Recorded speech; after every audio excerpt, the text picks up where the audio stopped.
I made a video literally 12 hours ago talking about why I want to see the Broncos make a trade for a star playmaker, and they did. They got Jalen Waddle, and the package really isn't that much. I mean, they're giving up the 30th overall pick, which, with how good the Broncos roster is, they probably weren't going to find a starter there anyway. A third and a fourth, and they also get a fourth on top of Jalen Waddle. And next year's draft is deeper, so if you're going to give up picks, you want to give them up in this one, if I'm being honest with you guys. Just an overall A plus plus move by Denver because Jalen Waddle's got three 1,000 yard seasons under his belt.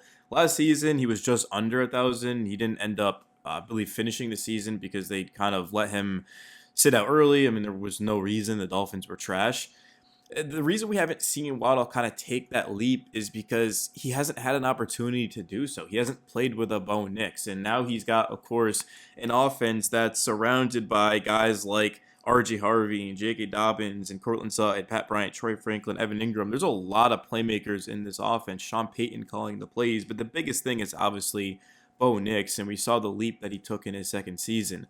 A lot of people wrote off Bo Nix, and it wasn't Bronco fans, it was more so NFL fans and just football fans, and he made them pay in a big way. I mean, Nix was incredible last season. He was a legit superstar and elevated his game when the team needed him the most against the Bills, but now he's not going to be asked to do everything for this offense because of Waddle, and everyone gets better around his speed and his ability, of course, to just get out of breaks of his routes quickly. But that speed is no joke. And Jalen Waddle, I don't know how old he is, like 27. I'm gonna look it up because he is actually pretty young. Yeah, Waddle. So Waddle, yeah, 27. He'll be 28 in November. And the biggest thing isn't even anything that I've said. The biggest thing is that the Broncos received just a 4.9 million cap hit for 2026. The Dolphins are eating the other 23.2 million. Now, I'm not going to lie, next season will get very, very interesting for Denver because they've got guys that they're going to have to pay. But for right now, I couldn't care less about next season because all that matters is what's in front of the Broncos, and that's winning a Super Bowl. After last season, they were right there. Literally, they lost by 3 points without Bo Nix. Jarrett Stidham got the start. Sean Payton decided to go for it on fourth and short, and they didn't get it. And those 3 points could have changed everything. So Denver was that close to going to the Super Bowl, and who knows kind of how that game would have went. But now the Broncos realize that their window is there, man.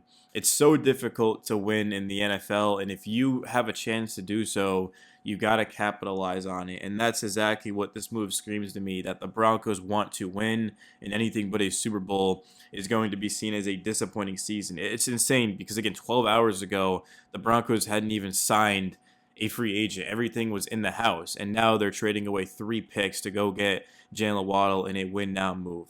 Bo Nix finally has a wide receiver one. And I said in the video yesterday that Cortland Sutton, I like him just as much as the next Bronco fan, but he is not a wide receiver one. He's basically kind of like, I don't want to say a 1B to like a 1A, but Sutton is a very good wide receiver too, but Jalen Waddle is a legit wide receiver one. He was next to Tyreek Hill, so people didn't really get to see his full skill set, but they certainly will in Denver. I mean, this team is going to find ways to get him the football. There's no question about it. And Waddle's also very much improved in the run game because, like, a lot of these channels are not going to talk about that. They're not going to talk about him throwing a block, getting upfield, making the winning plays. That's why the Rams have been so successful the last couple of seasons, is because their receivers block, specifically Puka Nacua.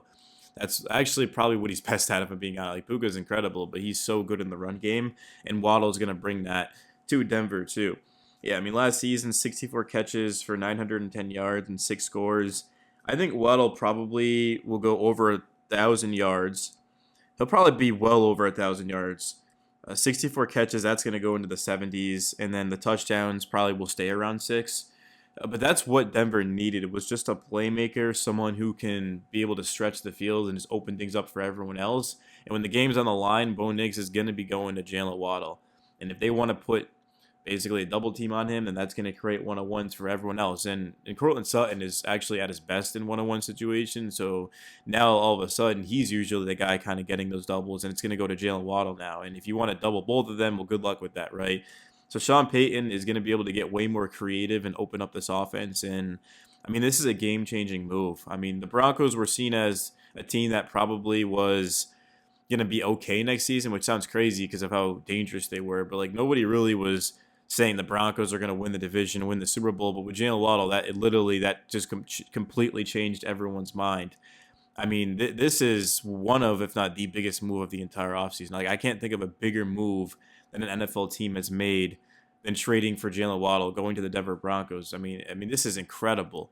This is exactly the move that I wanted 4 months ago. Go look, scroll down. I made a video saying that the Broncos needed Jalen Waddle, and it's ridiculous that they didn't give up the amount of picks that was necessary. But March 17th, we're going to look back on if the Broncos win the Super Bowl and say that's the day everything changed. I mean, this is a very dynamic player. A lot of people don't really know too much about him because he's been on the Dolphins, and the Dolphins they've pretty much been underwhelming. I mean, they Mike McDaniel I thought did a solid job here, but overall, I mean, they don't win, of course, in cold weather games, and Tua's just he got released for a reason. But Bo Nix is an up and coming star, and Jalen Waddle automatically becomes one of the more dangerous players on offense in all of football. I mean, he's going to be able to rival the best of the best.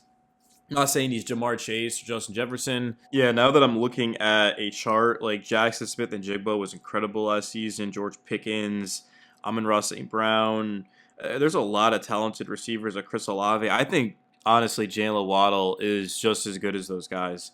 We just haven't seen him be in an ideal situation. But now that he is, we're going to see some incredible numbers.